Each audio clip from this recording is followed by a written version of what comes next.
कहाणी ऋषीपंचमीची ऐका ऋषीश्वरांनो तुमची कहाणी. आटपाट नगर होतं, तिथे एक ब्राह्मण होता. तो आपला शेतीभाती करून सुखानं नांदत होता. एके दिवशी काय झालं, त्याची बायको शिवेनाशी झाली. विटाळ तसाच घरात कालविला. त्या दोषानं काय झालं, तिचा नवरा पुढच्या जन्मी बैल झाला. त्या बाईला आपला पुत्रीचा जन्म आला. देवीची करणी दोघही आपल्या मुलाच्या घरी होती. तो मोठा धार्मिक होता, देवधर्म करी, श्राद्ध पक्ष करी, आल्या ब्राह्मणांचा समाचार घेई. एके दिवशी त्याच्या घरी श्राद्ध आलं. बायकोला सांगितलं, आज माझ्या आईचं श्राद्ध आहे, खीरपुरीचा स्वयंपाक कर. ती मोठी पतिव्रता होती. तिनं 4 भाज्या केल्या, 4 कोशिंबिरी केल्या, खीरपुरीचा स्वयंपाक केला. इतक्यात काय चमत्कार झाला, खिरीचं भांड उघडं होतं, त्यात सर्पानं आपलं गरळ टाकलं.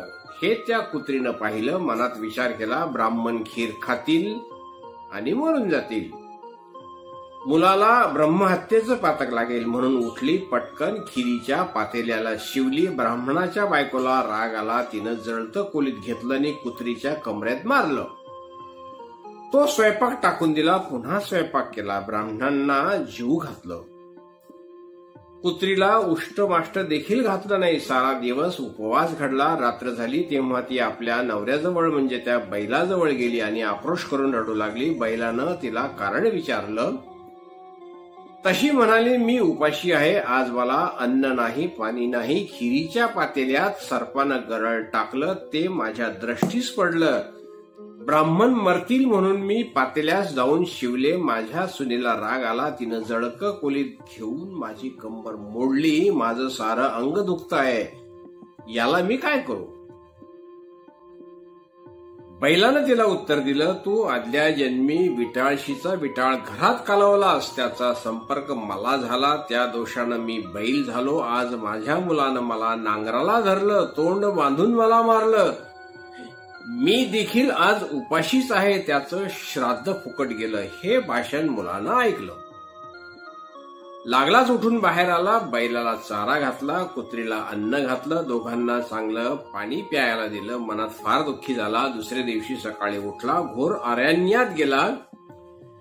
तिथं ऋषींचा मेळा पाहिला. त्यांना साष्टांग नमस्कार घातला. ऋषीने त्याला प्रश्न केला, तू असा चिंताक्रांत का आहेस? मुलानं सांगितलं, माझ्या बापाला बैलाचा जन्म आला आहे आणि आईला कुत्रीचा जन्म आला आहे. त्यांना मोक्ष कसा मिळेल या चिंतेत मी पडलो आहे. कृपा करून मला उपाय सांगा. तेव्हा त्याला ऋषीने सांगितलं, तू ऋषीपंचमीचं व्रत कर. ते व्रत कसं करावं? भाद्रपदाचा महिना येतो, चांदण्या पाखातील पंचमी येते. त्या दिवशी काय करावं? ऐन दुपारच्या वेळी नदीवर जावं, आघाड्याची प्रार्थना करावी, त्याच्या काष्टानं दंत धावन करावं, आवळ गांठी कुटून घ्यावी, तीळ वाटून घ्यावे, ते तेल केसाला लावावं, मग अंघोळ करावी, धुतलेली वस्त्र नेसावी, चांगल्या ठिकाणी जावं, अरुंधतीसह सप्त ऋषींची पूजा करावी. असं 7 वर्ष करावं. शेवटी उद्यापन करावं. या व्रतानं काय होतं? रजस्वला दोष नाहीसा होतो, पापापासून मुक्तता होते, नाना तीर्थाच्या स्नानाचं पुण्य लागतं, नाना प्रकारच्या दानाचं पुण्य लागतं, मनी इच्छित कार्य होतं.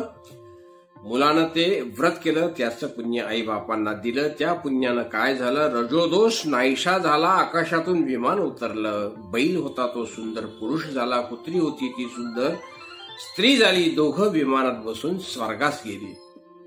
मुलाचा हेतू पूर्ण झाला. तसा तुमचा आमचा हो ही 60 उत्तराची कहाणी 5 उत्तरी सुफळ संपूर्ण.